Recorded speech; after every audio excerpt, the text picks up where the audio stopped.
T.V. McAtamney. I'm the author of My Waffles Are Cold, A Man's Guide to Narcissistic Abuse.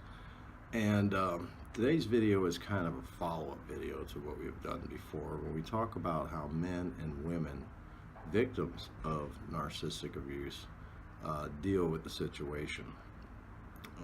As I said before, for men, it's entirely different than it is for women. The way they approach these types of things, the way their feelings process, the way that they look at the entire situation.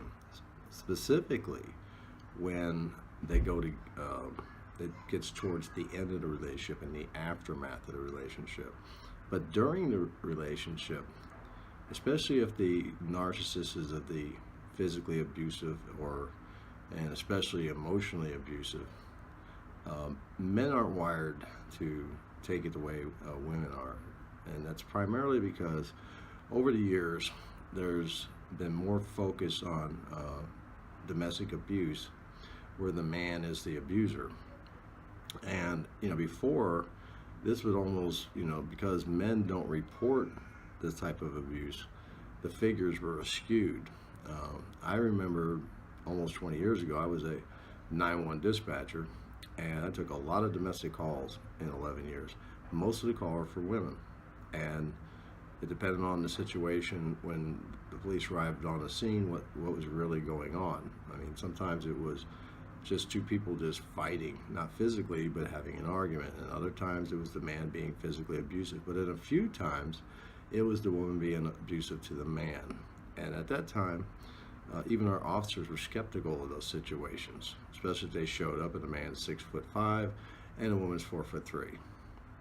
And what kind of abuse could she possibly be doing to you? How could she be beating you up?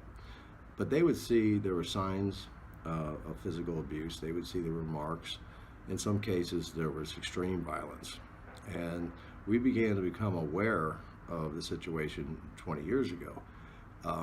Recent studies have shown that over 800,000 men are abused in the USA on a yearly basis, and that's both physical and emotional abuse. Cases like the Jodi Arias trial, the woman that was convicted of murdering Travis Alexander, came to the fore. Now, she's clinically been diagnosed as a borderline, but also with narcissistic and psychopathic tendencies, and because of the way she brutally murdered him.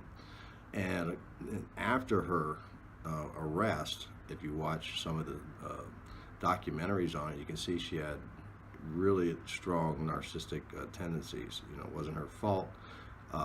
It was everything. The blame was on Travis. She took, and to this day, doesn't take any responsibility for her actions. But what men do normally, and this is my experience as well, it was extremely difficult to come out and talk to anybody about it. Unless they think you're some kind of wimp, unless they think you just can't handle your relationships. I got responses like, well, why don't you just ditch the bitch? Why don't you just smack her on top of the head? Everything. And, why are you putting yourself through this? And as I said before, I was, married for 30 years. And just after my wife's death, I got involved in this relationship. And if you think that sounds evil, you didn't go through probably what I went through, which was about 14 years of caring for her through cancer. And I really can't explain what I was doing. I was not in my right mind. I was very vulnerable, and I was very scared, because after you've been married 30 years and all of a sudden you're alone in the aftermath of your loved one's death, all kinds of thoughts went through my head, to here goes my life without her, to being alone. And then all of a sudden, just like a shot out of the night, comes a former co-worker, and we strike up a relationship. And men, and even in normal relationships, do replace. But the abuse didn't take long to start to manifest. And I took the position that I always had with my previous wife, and that was, what did I do wrong? Now, if you're a husband, you probably understand that. I was, raised by my father, happy life, happy wife, or happy wife, happy life. Keep her happy, and my father was married nearly 60 years with that philosophy. But I also saw when my mother died, he took the opposite extreme and secluded himself, got rid of everything that was in the house, mementos and everything. And I had kind of the same process. I just wanted to escape the horror. And when I first met the narcissist, I'd known her for about 7 years while we worked, and we never had a problem. We talked daily. At the time, she was married and had children, and I watched those children grow, and we just got along. And so when we had our first date, she was the one that made the proposition that we should take it further. And quite honestly, I was still a man, and I was lonely, and been lonely for many years.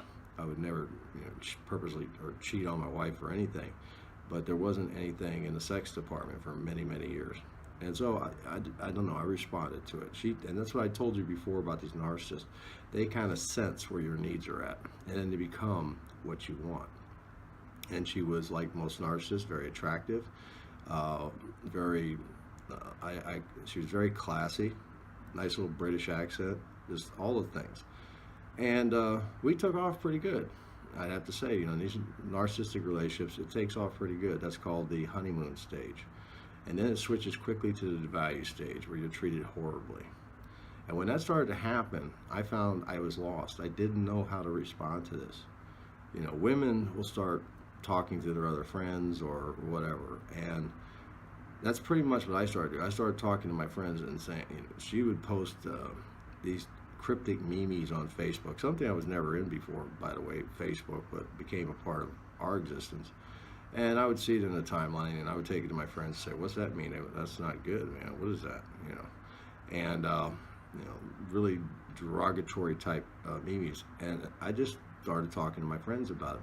They didn't pick up she was a narcissist. They didn't know she was a narcissist. Basically, they told me she's a bitch. You should get rid of her. I was spending a lot of money, taking her on trips. It was a lot of money, from insurance policies and things like that. And I was never good with money anyway. And I had a good job.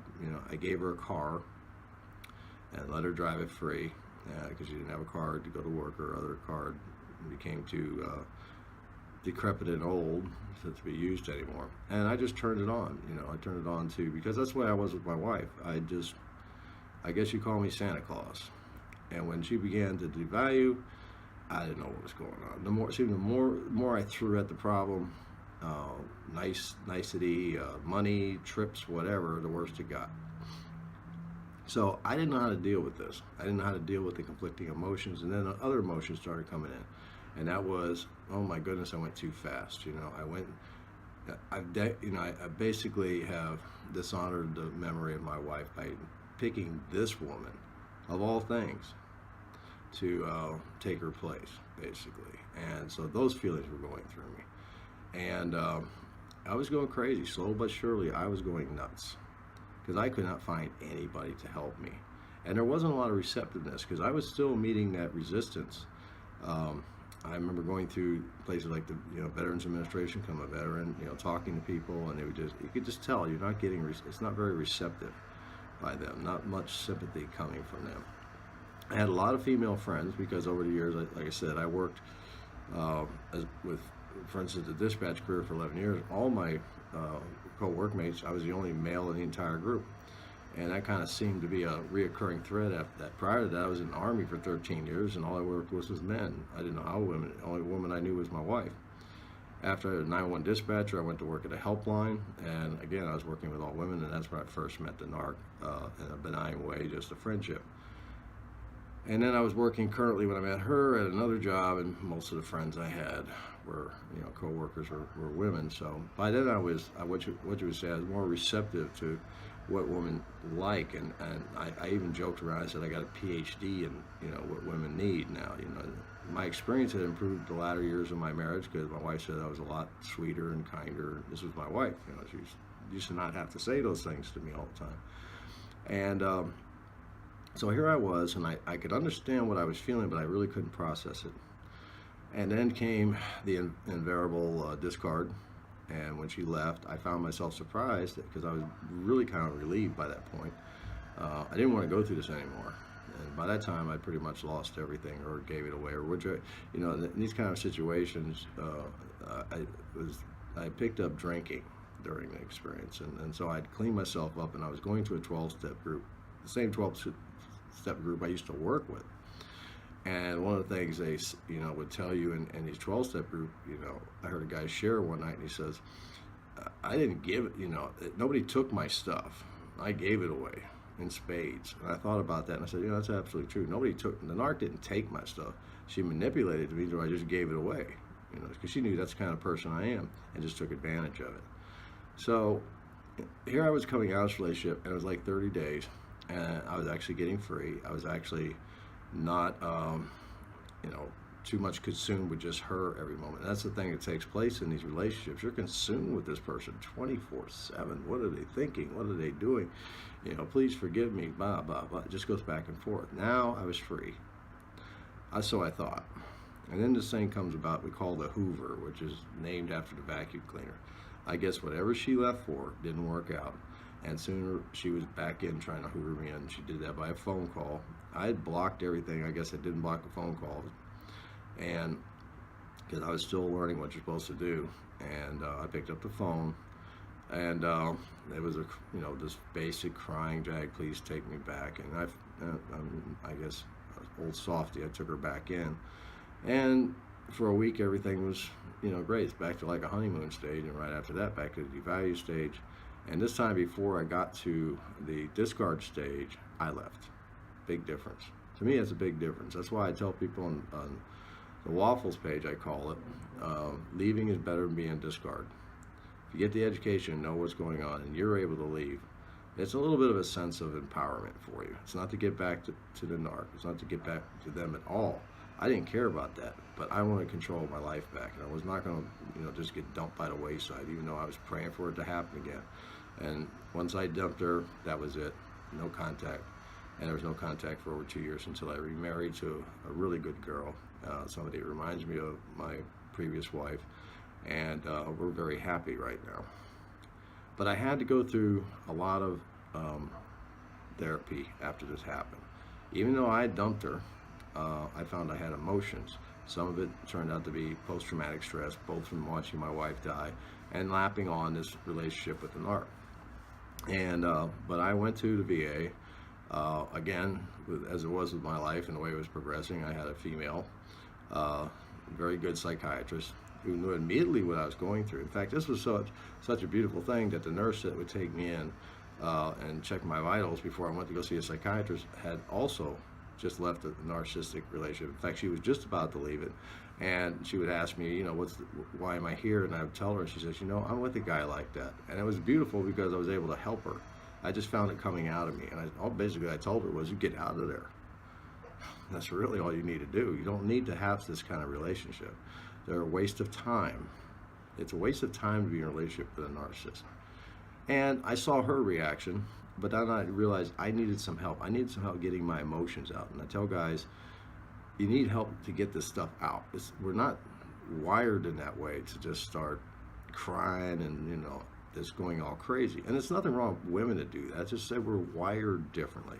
Men are wired. We have all these thousands of years of men don't cry wired into us. We don't show our emotions as easily. But it's okay once you do it. I tell you that. It's so cathartic, you won't believe it. I turned into this guy that, didn't even cry that much when my wife died. And that sounds awful, but I just was wired differently. And now I was a sniveling fool. I cried every 5 minutes. I cried dog commercials. But it was good because it started getting this angst out of me, all of the hurt things, all of the things the narc did to me. I was able to just cry them out and come to realization what happened, to the point where today I don't think about her anymore.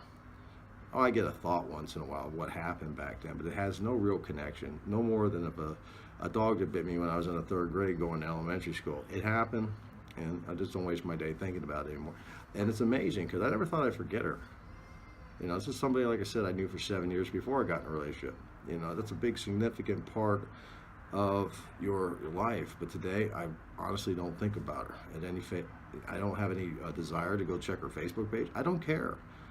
I wait for my wife to come home now. I'm now living in Dubai. I once lived in South Florida. I got a new wife, a new life. And, she has a 10-year-old daughter, and there's now a 3-year-old grandson. And my daughter, by a previous marriage, my actual blood daughter, has a new grandson on the way, and 3 grandson's beneath her, and I'm getting involved in that family again. And all of the things I didn't have before because I was so focused on the relationship with this narcissist are now becoming realities. But it came because I had to get in touch with how I was feeling, all of the hurt, all of the pain. And it's a process. And it's a process of time and the work that you put into it. You know, you have to put in the work to your recovery. You know, whatever they tell you that you have to do. You can't, people have told me they've done this. And if they have, you know, by themselves, they've recovered themselves.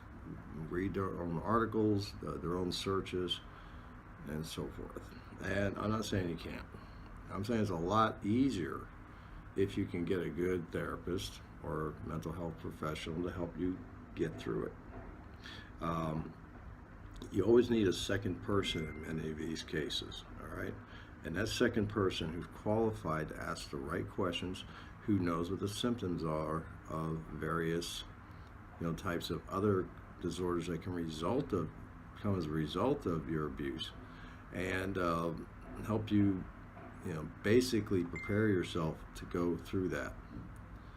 And then it becomes a lot easier to get to the healing stages. You know, right now, some guys, especially, I've read in some of the posts and questions and things on other forums, and sometimes in mine, the guys are very angry. They're still in this anger stage. And this is basically just a part, you know, leaving any relationship produces what's called the grief stages.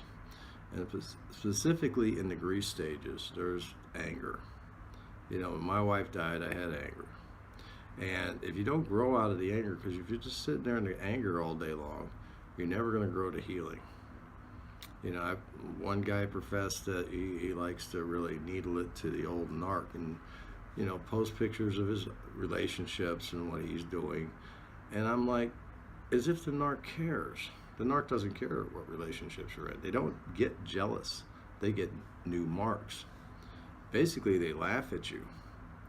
And what they really gain is more power because they don't care what supply they get, whether it's negative or positive, they're getting attention and supply. And they love it for you to have your attention on them. I mean, if you really want to get back at a narcissist, just leave them out of the picture altogether, ignore them, and move on your merry way. They can't stand that, but who cares what they can't stand? The idea of going no contact and healing yourself isn't about the narc at all. It's about recovering yourself and recovering your life back from a very evil and disordered person who abused you and used you. So you need to learn how to process those emotions. And you may not need to get a female therapist or a male therapist. You just get somebody that can help you to be able to process those inner emotions that are being pent up inside you. Because eventually, some men, if not most men, are going to get in another relationship. And if you don't get these things taken care of, they can screw up your next relationship. You know, nobody wants to get in a relationship with a very nice and fine and normalized woman, and all you are is talking about this ex all the time. That becomes annoying.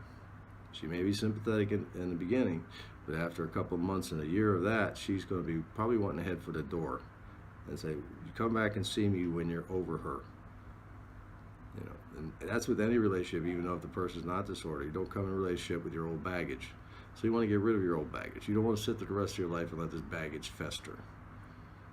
Okay, so you need to get your emotions, you know, analyzed, sorted, put in their proper perspective in your past so that you can move on. But as I said in the beginning, men do this differently than women, and that's the idea of becoming educated on that fact, accepting that fact. It doesn't make us defective, it just makes us men. I know it's, you know, in an age like today where, you know, there's not a lot of differentiating between male and female. This isn't about sexism or anything outside. This is just biological fact. Talk to any biological scientist and he'll tell you we are built differently emotionally and many times physically. We're not better than women, and they're frankly not better than us in anything. Well, my wife used to be the best at, you know, cooking better than I was. Nobody ever looked forward to my cooking. And You know, she was always, to me, a lot better than me. Okay, but you know what I'm saying? It's about processing emotions in the way that we look at things and overcoming the stereotypes that men aren't very good at this. And like I said, you know, 800,000 of us and growing every year just in the United States. Those are just the men that report domestic abuse. So we know there's a lot more out there than that. It's common. You know, we're in a large group, and it's time, you know, for us to let our name, you know, let our voices be heard as well. And that awareness is becoming more and more every day. It's part of my focus on this waffle page, along with books I've gotten the works to write to bring this awareness forward. And you know, men have, you know, are just as much a victim as women are. And it doesn't matter who we are, men or women. The object of my page has always been, we heal, you know, together we heal. So that's, I don't bar women from coming into the Waffles page, and I look forward to their comments. You know, and you know, vice versa. I visit a lot of women's pages, and I learn a lot from them. Initially, that's the pages I went to. I didn't know they had men's narcissistic abuse or narcissistic victim websites like that I could get some information. They were all women, and that's how I learned initially, you know, what I was getting at, what I was presently into. So, you know, together we heal. We can get through this, guys. We can get through this. I guarantee you. I'm sitting on the other side. I'm looking back, and just in the 2.5 years, I can't believe how far I came. But I put in the work, and I owe it all to the people that helped me out, who didn't even know me personally. And you know, what I went through in the past is really just not a part and focus of my life anymore. So again, I'm TP McAtamney. I'm author of the book, My Waffles Are Cold, A Man's Guide to Abusive Women. I invite you to get a copy of that on Amazon, and it's an ebook format. You don't need a Kindle reader. You can get a free app from Amazon if you like to read on the computer, your iPhone, your Android, whatever. If you like that hard copy book, that's also in the works. Amazon is getting that formatted for us so that can get out as well. So, and don't forget the Waffles page. You're probably reviewing this right now. And I call it the Waffles page simply because that's what the narc did to me one morning. I know I'm just going to go over this because I get the question a lot, why Waffles page? And I cooked her breakfast in bed, and I used waffles, and I made everything right, and she told me they were too cold. So I figured when I come up for a name for the book and for the site, what better describes my relationship with this narcissist and many other men's relationship with narcissists. Nothing is ever right. So again, TP McAtamney, have a great day.